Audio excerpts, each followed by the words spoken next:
Welcome everyone. Thanks for joining us at a Fix-It Fair at Home workshop. My name is Wing. I'm one of the coordinators of the Fix-It Fairs, which are City of Portland, Oregon community resource events. With that, I would like to welcome our friends presenting today with City of Portland Office of Community and Civic Life. Jenny and Sarah, thank you so much for joining us. Take it away. Thank you. All right, thank you for having us. And thanks for joining us. You are joining us for a personal safety training. And we are with the Office of Community and Civic Life's Community Safety Program.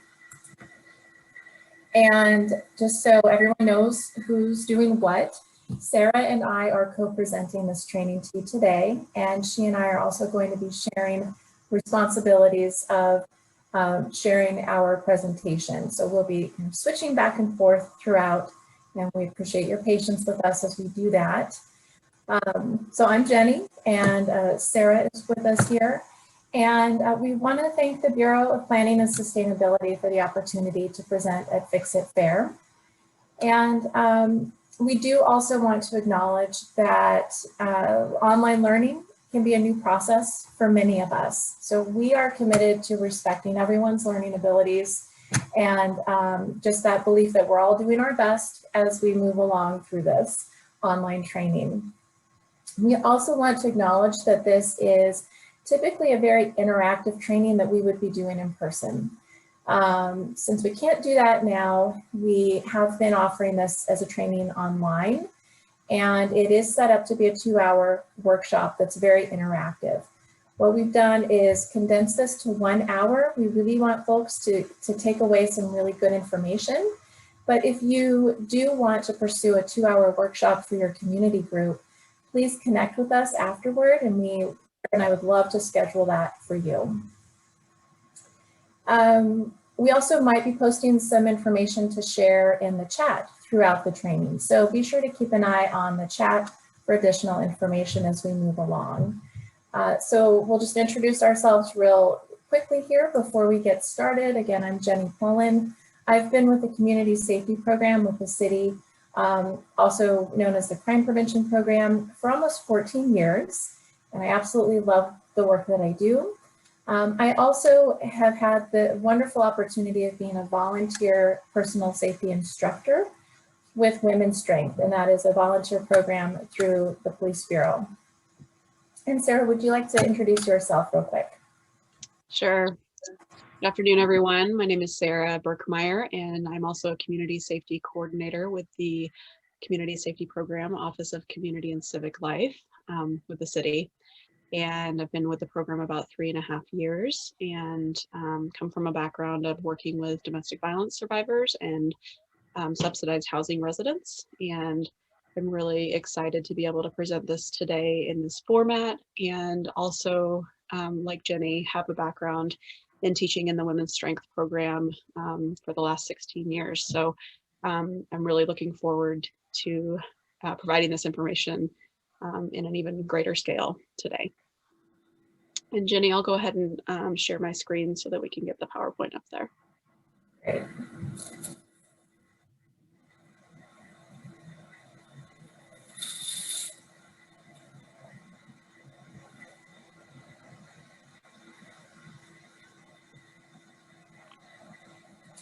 All right, thank you, Sarah. You're welcome.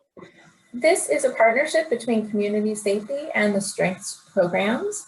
The Community Safety Program that Sarah and I are both coordinators with offers a handful of really good services available to you, and it's all free, taxpayer supported.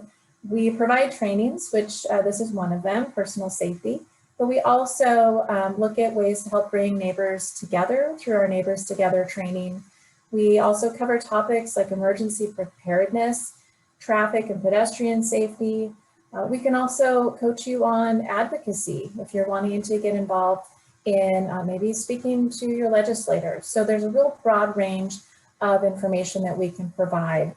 So if any of that sounds interesting to you, or you'd like to maybe piece some things together to create a training for your community group, you can reach out to us and we can help you with that. We also do security assessments where we actually come out and physically walk around a space with you and provide recommendations on how to reduce vulnerabilities to crime and also bring in positive activity into the space, whether it's your business, a school, apartment building, a park. We've done it all.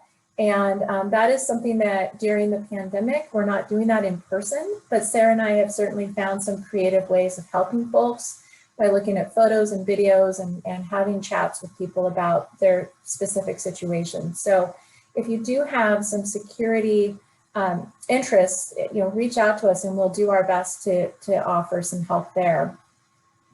And we also partner with a number of different bureaus and organizations citywide, and that really lends to our ability to provide consultation and referrals to folks. So, if Sarah and I aren't the ones that are actually going to be able to help you with your specific issue, it's likely that we can connect you with someone who can.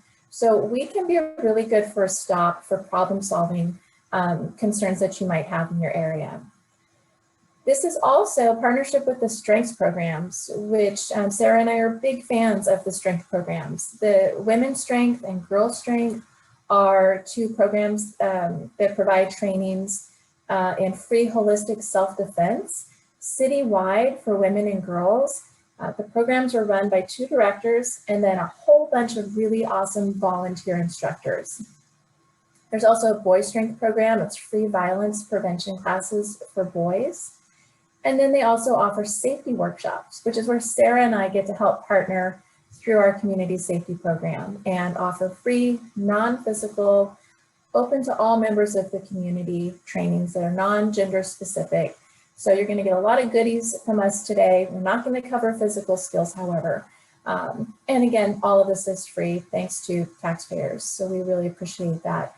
And I do want to say, I know that the strength programs are always looking for great volunteers. So if this topic speaks to you and you're looking for a volunteer opportunity, I would recommend that you reach out to the strengths programs to see what's available there.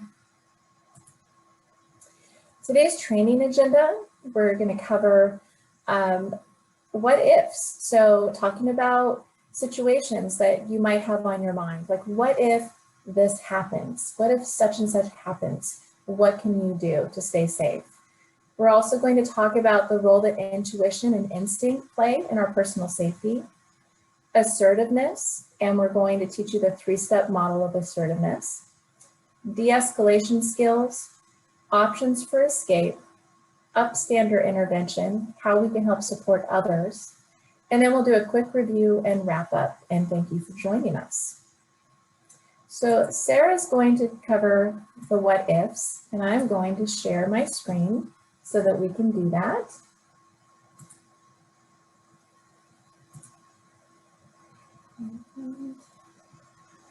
Just bear with me here for one moment while I do that.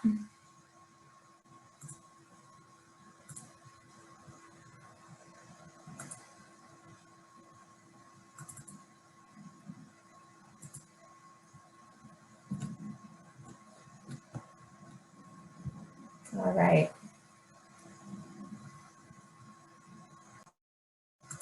And you're on mute, Sarah, and ready to go. Of course. All right. This section of our training is usually really interactive with our participants. And so this is a little different for us today. But instead of having you kind of tell us or let us know what your what if situations are, we want you to just think about those and kind of hold those with your within while you are participating today. So what if? What is a what if question? What if questions can be a variety of things. What is on your mind related to your safety and what brings you here today? So it might be something that has already happened to you. It might be something that you're concerned about happening to you in the future that you don't know quite what you would do in response related to your safety. Sometimes people say, well, what if I'm being followed to my car after work when I leave? What if somebody breaks into my home? What if I have my children with me and my safety is in jeopardy? What can I do? So just think about for yourself, what brings you here today, and what's concerning about your own safety or someone else's safety, and what kinds of things you might be able to take away from this training today in order to help support a safety plan for yourself or for somebody else. We hope to give you a lot of tools for how to answer your what if questions, and some other ideas about how to feel safer by the end of this training. So the other way that we always start these trainings is just to start with the basics, and that is regarding intuition or instinct and kind of what that means to us and how we act upon it. So when I say intuition or instinct, think about what that means to you. For a lot of people, it's kind of that sixth sense or that internal kind of feeling that you get when something might not be right. It alerts us to dangers that maybe are not always obvious, but are definitely real. And usually when our instinct or intuition starts kicking in, our body has some kind of response to it, a physiological response. It could be sweating, it could be goosebumps, it could be a racing heart, that feeling of panic, butterflies in the stomach, or it may not even be any of those. It may be just kind of a strange little feeling inside that something isn't quite okay. So think about how that feels for you. Most of us have had experience in a feeling of intuition or instinct that tells us that something isn't quite right. And think about, what was your response to that? How did your body feel when you felt that intuition kicking in? So again, why does intuition kick in? It's how we initially respond to something that feels unfamiliar and may be causing a fear reaction for us. As we said before, it's our internal alarm system alerting us to something that we need to pay attention to and potentially act upon to keep us safe.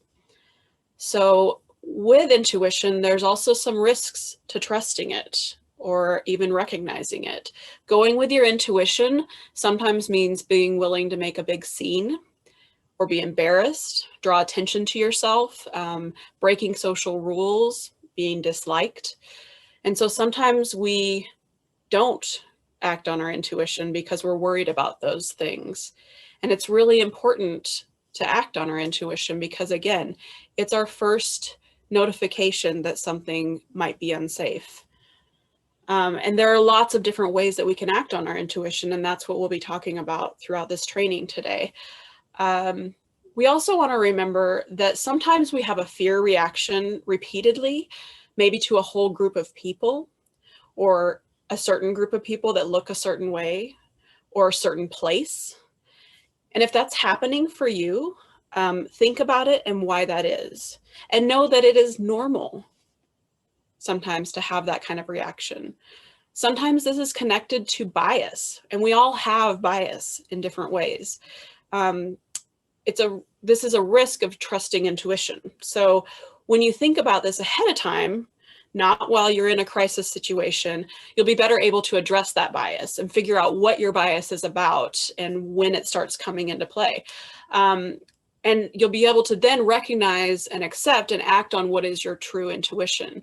One example of how to work on this is when you're out in public, you're under safe circumstances, just kind of riding the bus every day or walking in your neighborhood and you are in a circumstance that feels safe to you.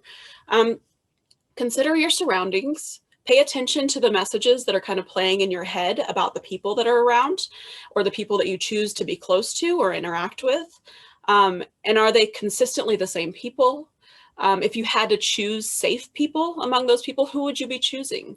And what does that do? And how does that inform your intuition or your bias and your decisions about who is safe and who is not safe?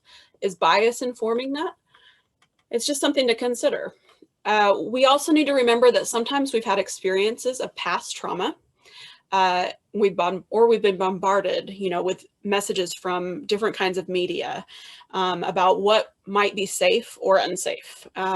So consider how your life experiences and exposure to different kinds of media might inform your intuitive response as well. Know your own fear reactions. How does my body respond when I'm afraid? And use them to aid you versus hinder you in situations that feel unsafe.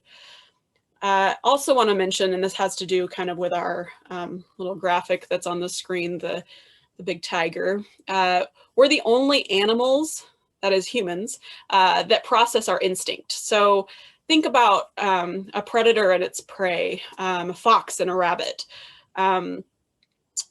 Rabbit doesn't stop to think about whether or not the fox is a threat when the fox comes close. The rabbit just goes. But yet humans often stop and think about, is this something I want to get involved with? Is this something I'm really afraid of? Is this really a threat? And oftentimes don't trust our instinct or our intuition in that same way that the rabbit would trust its intuition to just go. So why is trusting it so important? Like we've said, your instinct tells you when a situation is not good or a person might be dangerous, and try and resist that temptation to ignore the feeling. The sooner you can act on it, the more likely you can get away from potential danger. Acting on your intuition, regardless of the criticism, the embarrassment, or the inconvenience that can result, can help prevent assaults and keep us all safer. So there are probably many stories that you might be able to tell about when you felt your intuition kind of kicking in, and you either acted upon it or you didn't. And there may have been different ways that played out.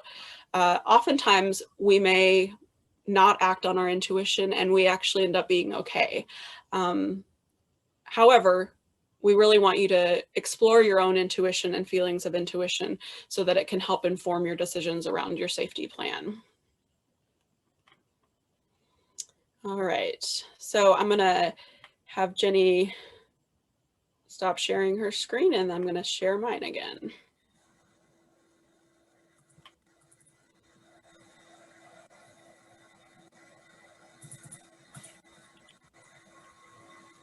Hold on.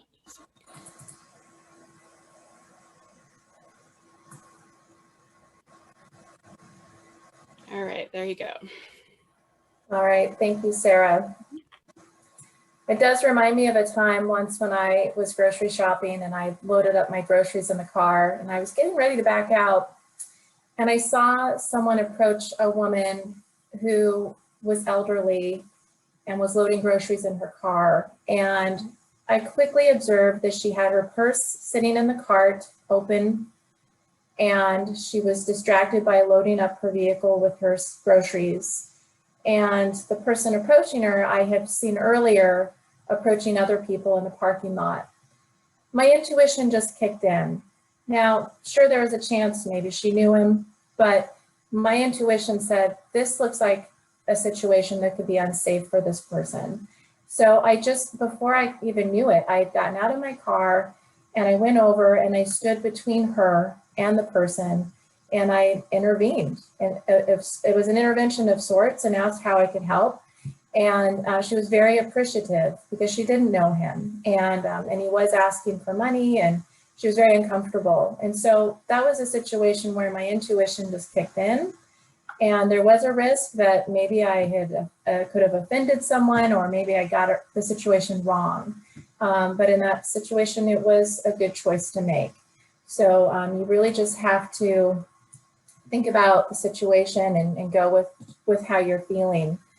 The next thing we're going to talk about is assertiveness. And, you know, I want to review the spectrum of behavior, looking at passive, which is on one end of the spectrum, which is, when we tend to shut down, right? So passive would look like someone who may be physically passive. Maybe they've got their arms crossed, maybe distracted with a phone, or just really not paying attention to surroundings. everything about that person says, just leave me alone, right? Or I'm not, really checked in with what's going on around me. The other end of that spectrum is being aggressive. So aggressive is going to look like someone who might have their chest puffed up, shoulders back. You might even see arms, hands are in a position like they're ready to fight, right? Strong eye contact, just bring it on. That's certainly another way to approach things. But what we want to talk about today is that in between, kind of what I refer to as that sweet spot, which is being assertive. And being assertive can be the most effective behavior that keeps us safest. So think about what that might look like to you and what that might mean for you. When we talk about assertive behavior, and what makes up assertiveness, what that looks like is displaying confidence, right? Not aggressiveness, but just generally confidence. Now, look, finding comfort with being assertive, it's not an easy task. I can tell you, long before I became a women's strength instructor, I would definitely lean toward, being passive. And it has taken practice for me to find comfort with being assertive. So it's displaying confidence. It's setting boundaries. Like, it's okay to set boundaries. That's okay. It's not letting someone walk all over you. It's being proactive in a situation rather than reactive. And that's not always easy. Sometimes that means picking up the phone and making that first phone call, right? Speaking calmly. Acting assertively is a safe way to respond to situations because it uses clear communication and it's a respectful way of communicating. And I love that piece. It's a respectful way of communicating with others. And so I kind of hold on to that piece of it as I continue to think about assertiveness and the different types. So think about your own response when you're faced with an uncomfortable situation or a situation that's unsafe. Like, oh my gosh, this doesn't feel good. For some reason, my intuition, my spidey senses are telling me something's up here. So am I going to go passive? Am I going to go aggressive? Or am I going to rely on that assertiveness that I've worked really hard to find, right? Think about what that is for you. Which way do you tend to lean? If we break down each type of assertiveness, we first think about internal assertiveness. Like, what is that? How can you be assertive internally? What we're talking about here is positive self-talk, telling yourself, I'm strong, I can get through this, I can survive this, I will survive this. That positive self-talk, it can have an impact on all of the other types of assertiveness that we're going to cover. Believing that you're worth taking care of. Remembering boundaries, that it's okay to have boundaries and repeating to yourself what those are. It's making a safety plan in your mind. Nobody knows that you're doing it, but you've got that safety plan because you're in a situation that it doesn't feel right. Being able to calm yourself down. So calming yourself and being aware of the situation. So maybe what you're doing is making note of exits in the area. How could I get out of here if I needed to? The next piece that we're going to talk about is physical assertiveness. All right. So 80% of our language is body language, right? So consider your posture, eye contact, face and hand positions. These can all send different messages. So you want to be aware of what your body's doing and what that's saying to others. And then third is verbal. So what is coming out of our mouths? Now, verbally, hey, we can do a lot, right? We can set boundaries with our voice. Just changing our tone and our volume can also, kind of set indicate what you're trying to message to people. We're able to use our words. We're able to say, hey, I feel this way. I feel that way. We can use the 3-step model, which is something we're going to cover next. We can use things like the broken record technique, repeating ourselves. So there's so much we can do verbally. And, you know, just know that our internal assertiveness, if we're internally assertive, by default, we become more physically and more verbally assertive, all tied together. Now, I'm going to introduce to you one form of verbal assertiveness.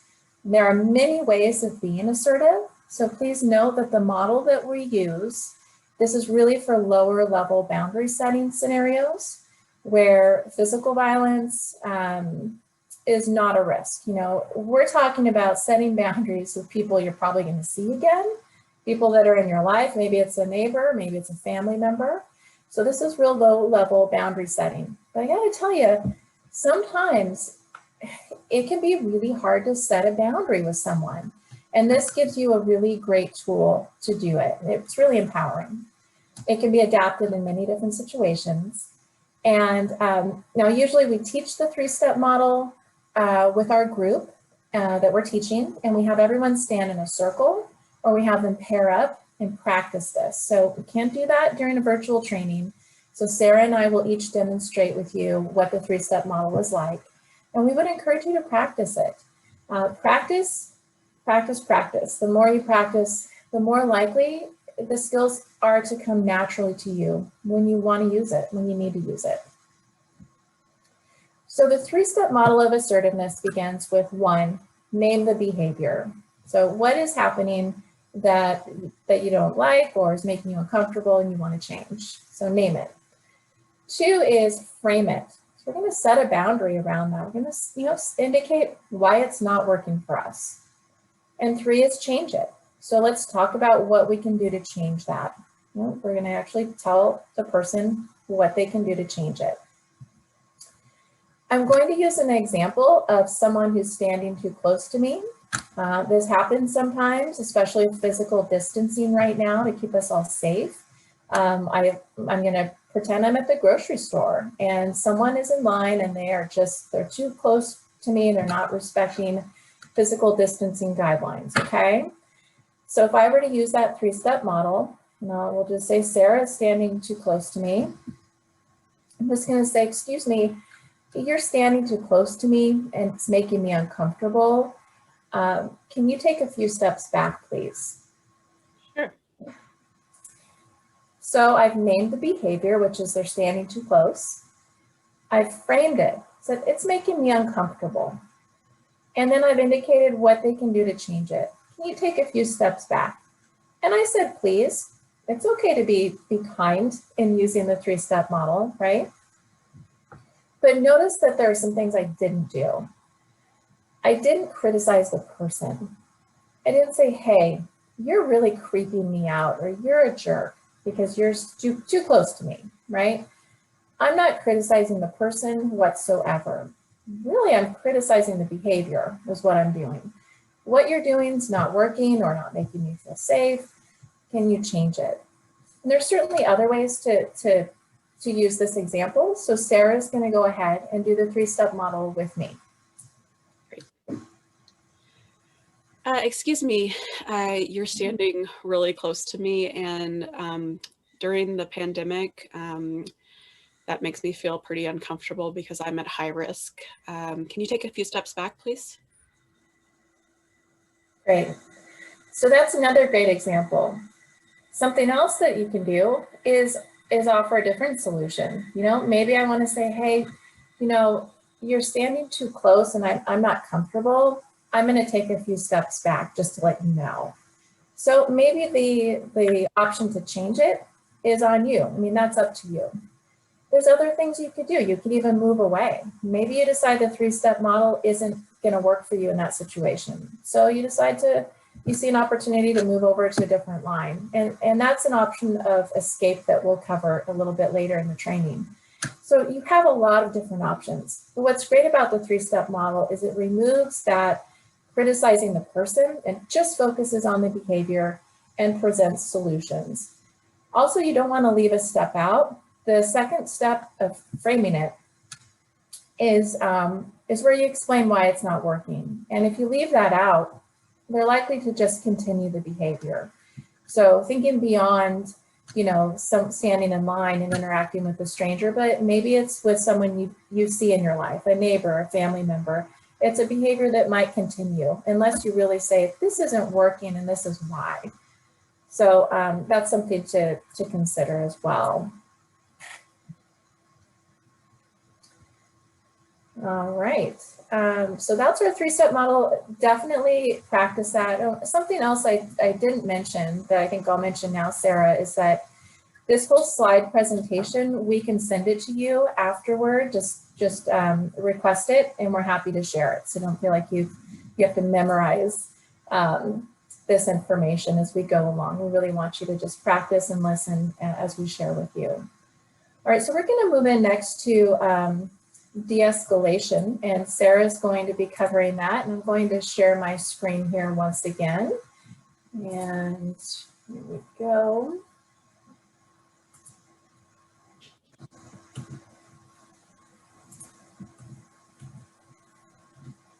All right, take it away, Sarah. Thank you. I also just want to say that this particular training really builds on itself. So we start with the most basic of information about recognizing your intuition, thinking of ways to be assertive for low-level kind of boundary setting situations. And then we kind of move through the training to give you more tools for situations that may become more serious or have more of a threat to your physical safety. So that's kind of the direction we're starting to move in now as we get into talking about de-escalation skills. And we've had a lot of requests and interest from community members in learning de-escalation skills. And I will say that what we're presenting today is just kind of an introduction to that. It really takes practice in order to get these skills feeling comfortable for folks. So I would encourage you to request our longer 2-hour training and or a specific de-escalation training if you're interested in learning more about how to practice these de-escalation skills. So I want you all to think about what it means to be escalated. I am sure that many of us have either been escalated or have been in a situation where we're observing someone else who is very escalated. Oftentimes this means the person is very outwardly upset, they're angry, maybe yelling, fighting, and it's pretty clear that something is bothering them and they're upset about it. So if those are kind of examples of being escalated, think about what de-escalation means. And a lot of times it can feel like when somebody is very upset about something and they're telling us very specifically what they're upset about or demonstrating that with their actions, we want to just solve the problem and figure out how to make them stop being so angry or stop acting in a way that is outwardly violent, perhaps. But it's not quite that easy to just solve their problem. We really want to work on helping them to become less upset and to calm down and to be able to think and act more rationally. And it's not always possible to do that. So these are skills that are just another option to add to your toolbox, but they might not always work. We also want to reiterate that the goal is to calm the person down or calm the situation down, not to solve their problem. It's very common to go straight to problem solving when we see somebody that is having a hard time. So we want you to think about the brain model, and maybe some of you have already heard of this before as it relates to people being escalated or trauma being activated in folks. Because de-escalation is actually helping someone kind of alter that process that their brain is going through when they're upset. Often people are escalated because maybe there's some past trauma that is being reactivated for them. And the way that we think about this is that their fist, like this, is a brain, okay? And I have a little graphic there on the PowerPoint as well that shows this. So the fist is the brain, and in that fist is my thumb. The thumb is the amygdala part of the brain, and the fingers here on the front are the prefrontal cortex. So here I have my little brain here, and the prefrontal cortex part here, it plans and makes rational decisions for us. And the amygdala here underneath, it and the hippocampus, which is then there underneath that, help make decisions based on that fight or flight response in times of fear or threat. The prefrontal cortex, those fingers again, protects that amygdala and the hippocampus. If that amygdala is exposed for some reason, and that's figuratively thinking, we don't actually have, you know, our finger or our prefrontal cortex come up like that. But it's because the prefrontal cortex isn't working properly or something is blocking it from functioning correctly, then the decision-making becomes more spontaneous and less rational because it's happening here and not here. And we want to help people get back to that place of calm that allows for that free prefrontal cortex to come back online and to begin making those rational decisions again. So we also want to remember that some people talk with louder voices than us. Some people talk with softer voices than us. Some people stand with different postures or within different distances that they consider personal space than our own, especially when communicating, and especially when communicating anger, because of the way they've learned to communicate and what makes sense to them for how they interact with other people. And we want to be aware and curious about this. And especially if we recognize that it's somebody that's maybe from a different culture than our own, and that they may be communicating differently than the way that we do, and hold space for them when we're using these de-escalation skills. Approach the situation, approach the person from a place of respect and patience for that different style of communication.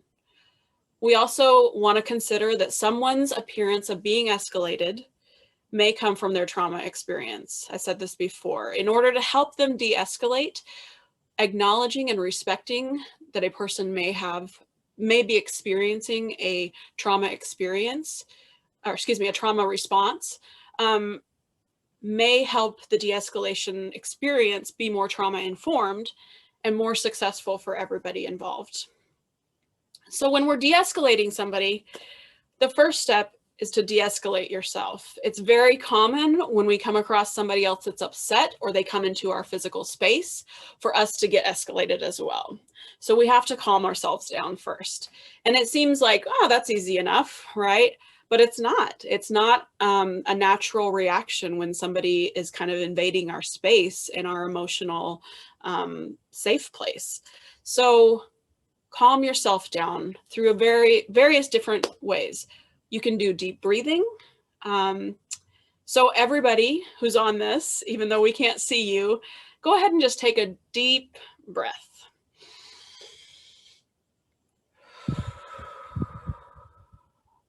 This is my favorite part of the training.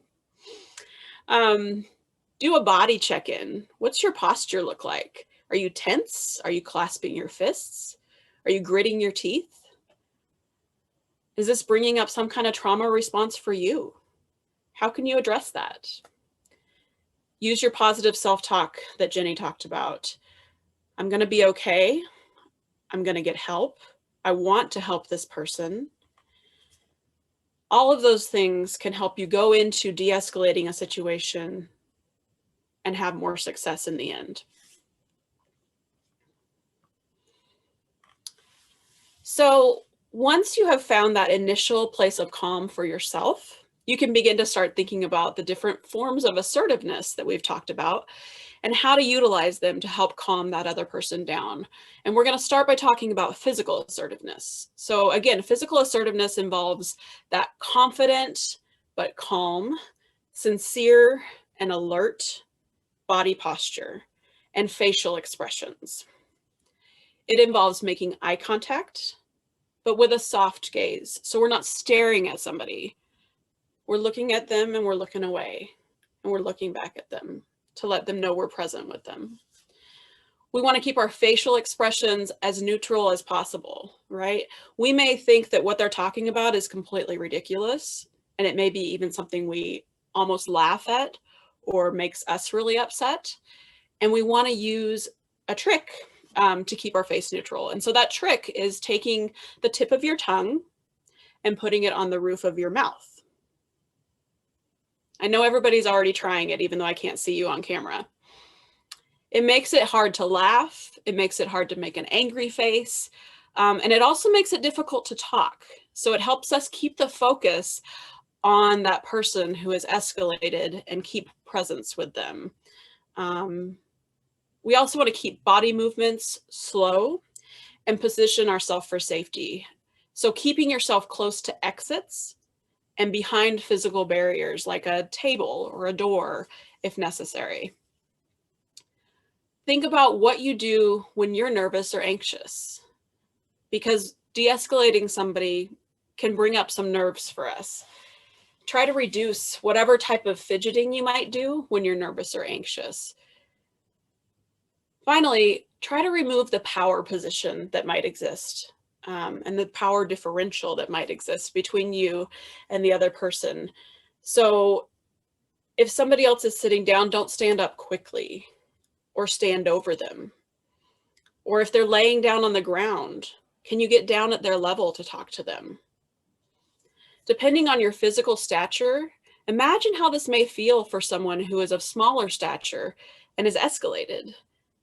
That might feel really threatening. So is there a way we can neutralize that for them and get down on their level?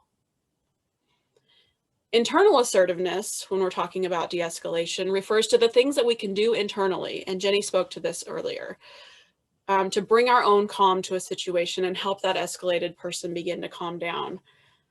One simple tool is just to let them vent, and they might actually just diffuse themselves.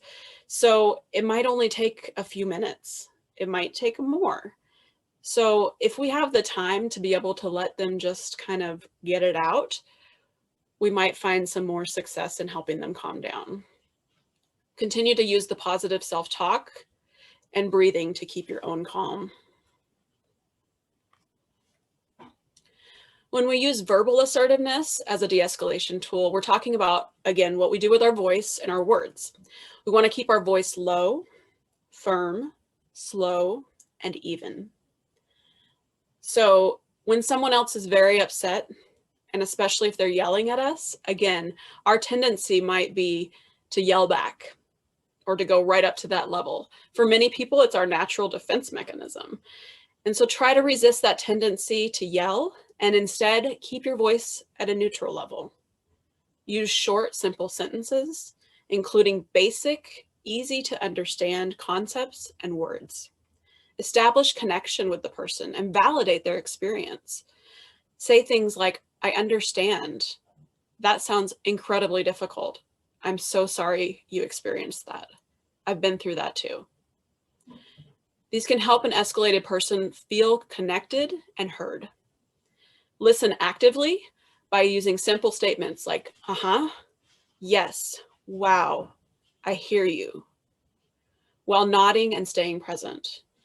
Use the technique of looping and paraphrasing, which means repeating back their concerns to them to make sure you are understanding it correctly. And then communicate clearly using their name if you know it, or any other personal information that might help them to stay focused. Acknowledge their feelings by agreeing, expressing regret, and empathizing, of course, with their experience. Verbal assertiveness can also include redirecting someone's attention by creating a distraction. Perhaps you see something else going on in the distance and point it out, or you need to take a phone call, or maybe you want to call for someone to help the person. Anything that helps take that focus off the thing that is making the person upset can help break that cyclical nature of being escalated. You can also defer to a policy or another person in an effort to distract from the thing that they're focused on. If you need to lie in order to keep yourself safe or remove yourself from the situation, it's absolutely acceptable. If the person gets to a place of calm, then another tool that you can use is to brainstorm solutions. So there is a point that you may come to where you can talk about solutions with that person, but it really only is effective if you do it when you've come to that place of them being calmed down substantially. If your physical safety is at risk, in other words, you feel like there's a threat that they may become physically violent to you, and you're being told that by your intuition, remember to maintain at least 2 arms lengths away. So you stretch out your arm and you think of another arm between you and that other person. And keep yourself behind physical barriers, like I said earlier, table, chairs, door, foliage outside. Keep aware of escape routes at all times.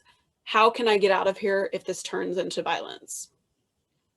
Try to avoid escalating behaviors such as condescending or insincere comments or body language, quick movements, laughter, and of course the classic saying, just calm down, not going to work so well. We know that this does not work so well. In fact, it often escalates the situation even more if we're told to just calm down. We often get questions about, okay, these all seem like skills that I can develop and use, but what about if somebody, is high or is having a mental health crisis? Everything changes with that. And so we have some recommendations for what to do in those kind of situations. And we consider that somebody is altered if they're under the influence of drugs, alcohol, or other substances, or they're having an acute mental health crisis. We have to alter our tools for de-escalation for these situations.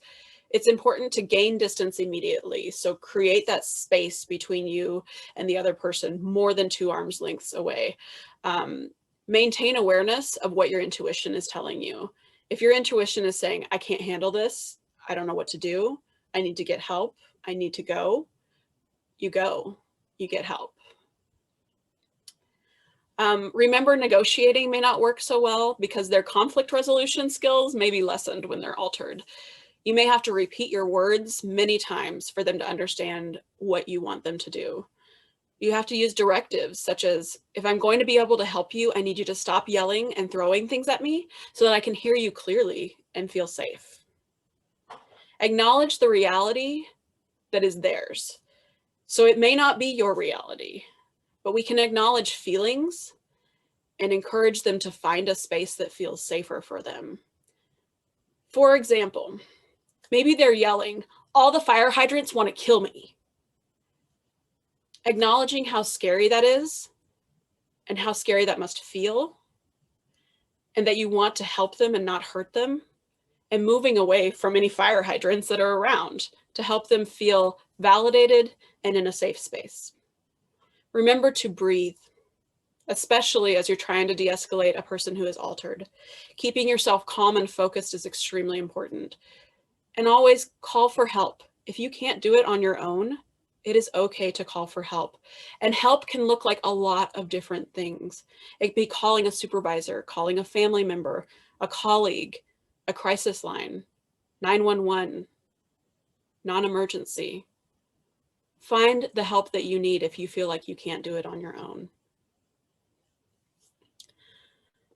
So I'm going to pass the torch back to Jenny now, who's going to talk to us about escape options.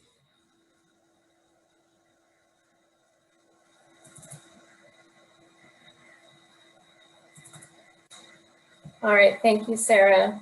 You said something during the de-escalation part that I really liked, a phrase, my emotional safe space. And I really liked that, just acknowledging we all have that safe space, and it's okay to set boundaries around that and keep it safe, right?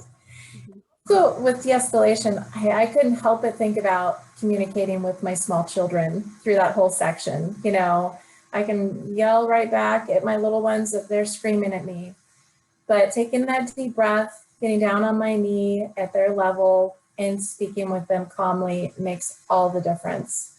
Takes a little more effort, but boy, does it help. So thank you for that. It's a great section. So what we're going to talk about next are options that we have for escape. And, you know, when we talk about these options, that's really just all that they are options. Like, you might walk away from this and say, you know, I don't think I'd use any of those. That's not going to work for me. And that's okay. We're not going to tell you something's always going to work, or this is the one and only best thing to do. All we're trying to do is expand your toolbox and give you more options and things to think about. You know, there may be other ways that you can escape safely from a situation that has become dangerous or unsafe. So we want you to use your intuition and your instinct to help guide you around what's best for you to do in those situations, okay? Okay, so escape options. They're most effective when we know exactly what they are and when we know what the risks and the benefits are of using them. Because then in the moment you can weigh, yeah, I'm willing to take the risk if this is going to get me to safety. If you have an idea of what the risks are, then you'll be able to better choose what to do. When we use multiple escape options together, we also increase our chances of getting out of an unsafe situation easier. These options aren't presented in any particular order with the exception of the final two. We discuss weapons and fighting, and we tend to consider these as a last resort because they involve the most physical contact and the most risk to our physical well-being. So if there's other things we could do first or instead that could be effective, let's talk about those. And then let's touch on the higher risk options at the end. The first option we're going to talk about is moving away. And I touched on this when we covered the three-step model. This is exactly what it is. You know, it's the most intuitive for folks. Sometimes we do it without even thinking about it, right? It's creating space between ourselves and danger. So when we're talking about personal safety. Now, this could also include running, you know, speed walking, away from something that feels unsafe. This could include hiding, jumping, crawling, even something as simple as backing up a few feet, like the example of the grocery store, or in a situation where I need more physical distancing. Maybe I'm just simply going to move away. All right. Moving away is usually fairly easy. It helps us establish that distance pretty quickly. Sometimes, though, moving away could be difficult. So consider if you had mobility challenges for any number of reasons. Or maybe we don't have a safer place to move to. Then maybe that's not going to be an option for us. So moving away combined with other escape options, maybe waiting or verbal defense, which we're going to talk about, could be very effective. So there are other things that we could do if that's not going to be a great option for us. So when we look at verbal defense, this involves using our voice to help us escape from an unsafe situation, right? Many times using our voice to yell and make statements or commands that tell the attacker that they are making us feel unsafe or to stop a behavior can be very powerful. You know, we might think of yelling for verbal defense. No, back off. Leave me alone. I'm calling 911. That's pretty clear. It's pretty powerful. The human voice is so powerful. That's one way to use verbal defense, but that's not the only way. We might think of that first. But verbal defense can also mean negotiating, using our verbal assertiveness to help us escape. It can also slow down an attacker, and it can also draw attention to the situation so that other people become aware of what's happening and can help us. We can use our verbal defense to ask for help. You want to be specific and clear about what it is that you need and who you want to help you.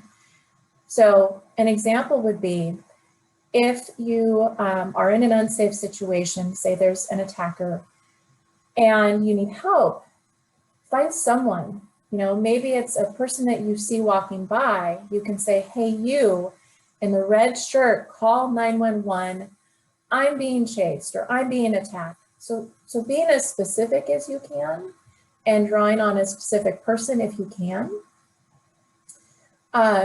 Sometimes we might just, you might holler out someone to call 911 or, maybe it's just saying help or there's a fire.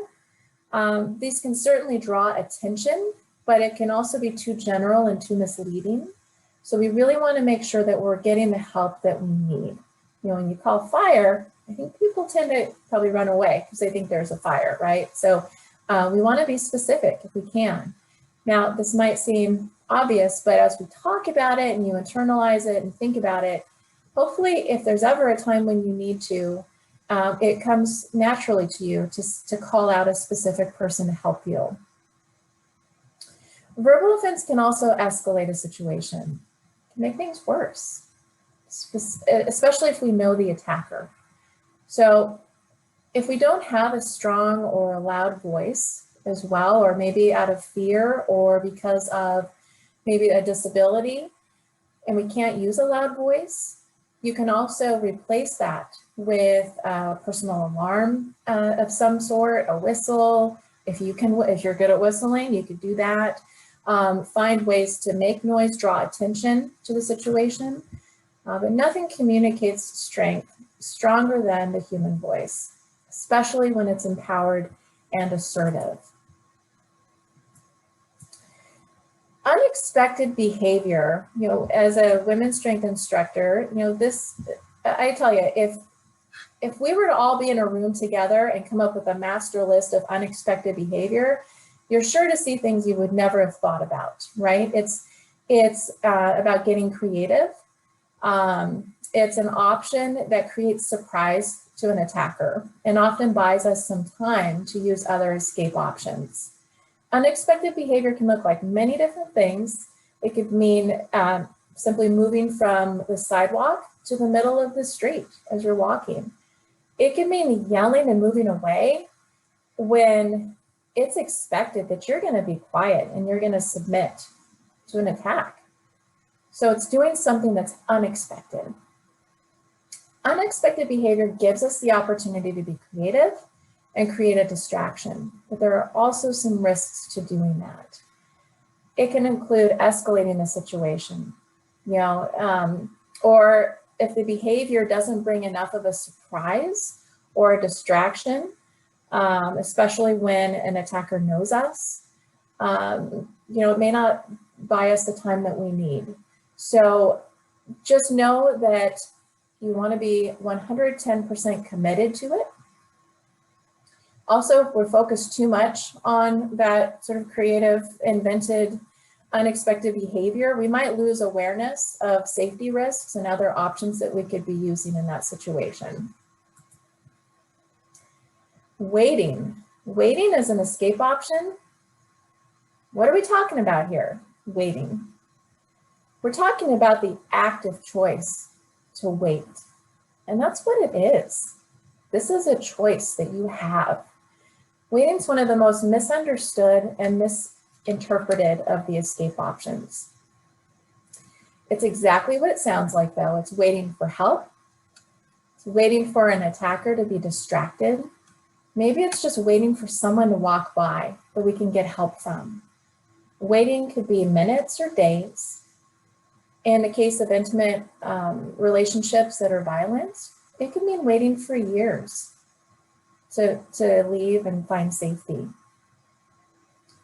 Now, waiting can be used to help us gain awareness as well of all the other options that we have in that moment. Waiting could prevent further attack. It's an active choice that gives us time to observe, collect information, collect or leave evidence. It gives us a chance to tap into that personal positive self-talk that we talked about. We can observe characteristics of an attacker, help provide a positive ID. I mean, there's so many things that can actively happen during that choice to wait. Now, waiting also comes with some risks. I mean, if we wait too long, we could certainly risk more physical and emotional harm as a result, and trauma that we could experience. If we wait, we might second guess our decision, or others might second guess our decision. You may have thought this, or maybe others have said things like, well, why did you wait so long? Or why didn't you do something? Or why didn't you fight back? Right? Oh, man, that hurts. But when you combine waiting with other escape options, we can have a very effective response to an unsafe situation. And know that waiting is an active choice. It's your choice, and it's following your intuition and doing what seems right to you in that moment.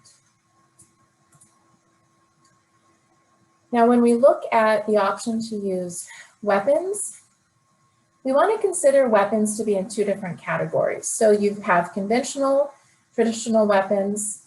So we're talking about like guns, knives, pepper spray, tasers. And then we're thinking of weapons of opportunity, which are everyday items that we have around. You can look around you right now and identify things you could use as a weapon of opportunity. You could use a pen, keys, household cleaning chemicals, anything that's sharp or heavy, a hot cup of coffee. There are a lot of different things around that could be used as a weapon of opportunity. And I would encourage you to think about it, look around your space. So should you ever need to, it might come to you more quickly as an option if you need it. Weapons can be very effective when we put 110% of our effort into using them. They're also designed to incapacitate an attacker quickly so that we can escape. Weapons of opportunity are readily available to us and usually easy to use. So those are some benefits there. And they can be just as effective as a traditional weapon. The risks are weapons certainly can have legal implications. If you don't have the training, if there's a lack of training in how to use weapons, guns or pepper spray. I mean, I know with pepper spray, you can get a practice can so that you actually can experience what it's like to use it. You might have ideas of what it's going to be like, and it's totally different. So having that training is really important if you choose these options. They could also malfunction. They could also be used against us instead of in our defense. So those are things to consider as risks. If you choose to use a weapon to escape in your defense, know that we are more likely to be attacked by someone that we know. And that really just drives me nuts, but it's true. And so what that means is if you're going to choose to use a weapon, know that you could be using it on someone you care about. So that's a consideration to keep in mind and think about. Last, we're going to talk about fighting. Now, similar to weapons, fighting is something that can be very effective, and you have to put 110% of your effort into it. Like, you're getting ready to get into it here. It's more than just punching and kicking. And this is where I want to say that self-defense training, if you were to say take a training through Women's Strength, you learn about specific strikes that target specific body areas on an attacker. And they're designed to incapacitate that attacker so that you can then escape. So having training on that is really helpful so that you know where you want to target strikes to be most effective. Also, self-defense training, Sarah, if I'm right, is available virtually now. We can talk about that at the end. But that's something you could also be doing from home right now. So fighting shows strength and purpose in our defense. It can also be an unexpected behavior, right? Maybe the attacker is assuming that you're not going to fight back, and maybe you choose that as an option. Maybe they don't know you're trained in self-defense. So this could buy you some time to escape. Similar to weapons, though, fighting can be legally messy. And it can also put you at risk of further emotional and physical harm. You're going to get hurt if you're going to fight with someone. So that's something to ask, am I willing and comfortable with that? So look into some women's strength self-defense training if you want to learn more about targeted strikes and whatnot. Okay, so I think that wraps up escape options at this point. And I'm going to share my screen so Sarah can talk to us about upstander intervention. Great, thank you, Jenny. And I just want to say I put a note in the chat. We know we're over time a few minutes. We got started a little bit past 3. So if you need to go, we understand, but we hope you can stick around. We'll be done in about 5 minutes, and then have an opportunity for some questions and answers, or you can submit those through the Fix It Fair staff.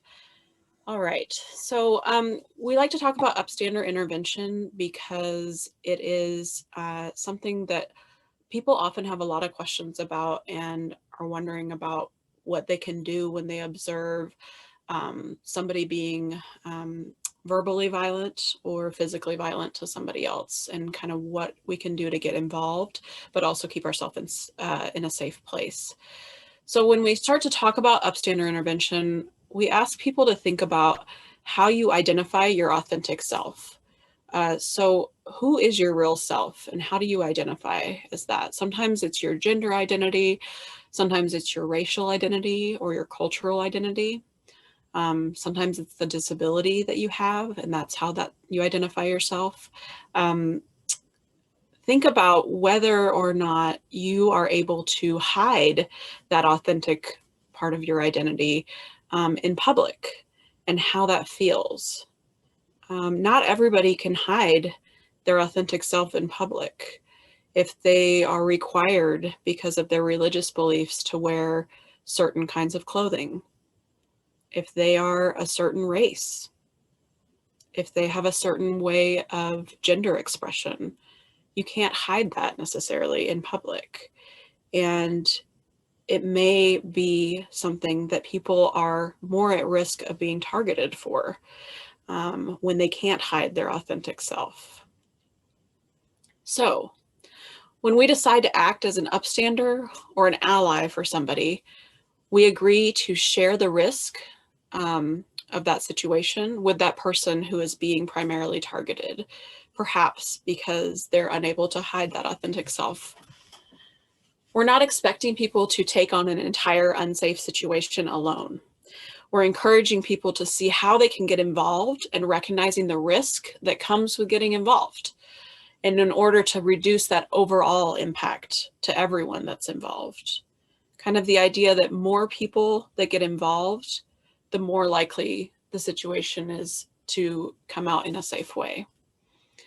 Most acts of allyship or upstander intervention expose us to less harm than what occurred during the Max train tragedy several years ago. So what can we do as an upstander? Involvement and upstanding may look different for everyone. So make a plan and decide what feels safe for you. Think about, if this situation were to happen, this is what I can do. This is what feels like I have the skills to do. One way to become an upstander or a better upstander is to get training around how to interrupt oppression or oppressive comments or oppressive activity. Make time to learn about it and practice how to intervene. De-escalation skills that we talked about earlier today can also work with upstander intervention, of course. You can also provide support directly to the person that's being targeted by sitting with them, standing with them, talking to them. You can help mobilize others to help if it doesn't feel safe to approach the attacker or approach the person being attacked. We definitely recommend, if you're going to approach the situation, that you approach in a way that supports the person being attacked versus trying to intervene with the attacker. You can create distractions and allow opportunities for that person that's being attacked to escape. You can use your own escape options to remove yourself from the situation if needed. Make sure you choose to act as an upstander in a way that is helpful to you and keeps you safe, as well as to the other person, and be sure that you seek aftercare when you act as an upstander in the form of emotional or physical support for you and for others that are involved if you're able to. And I'm going to give it back to Jenny to wrap us up. Thank you, Sarah. I love the upstander piece. I love the way of looking at how to support others. And there's so many different ways. It's finding what's comfortable for you, but it's so important. So we're going to wrap up here, and we did touch on the what if questions in the beginning. So here's what I would like to encourage you to do. So think of your own what if list, situations that maybe you're concerned about or were concerned about at the beginning of this training, and write them down. And then I want you to create 3 columns. I want you to create one column that says prevent, one column that says survive, and one column that says heal. And think back on this training about ways that you could prevent that what if situation. What if you can't prevent it? Indicate ways that you would survive it. What are some tools you just learned about that could help you get through that? And then in the 3rd column, indicate how you could heal from that. How can you take care of yourself? How can you get yourself back in that emotional safe space to feeling good? How can you heal? We want to thank you for spending time with us today. And if you stayed a little bit late, thank you so much. And we encourage you to keep up the positive self-talk. You are worth it. Thank you so much. You'll see our contact information here at the end. Reach out to myself, reach out to Sarah if we can help you in any way. And we would love to also do this workshop for you and your community group. So thanks again for your time today.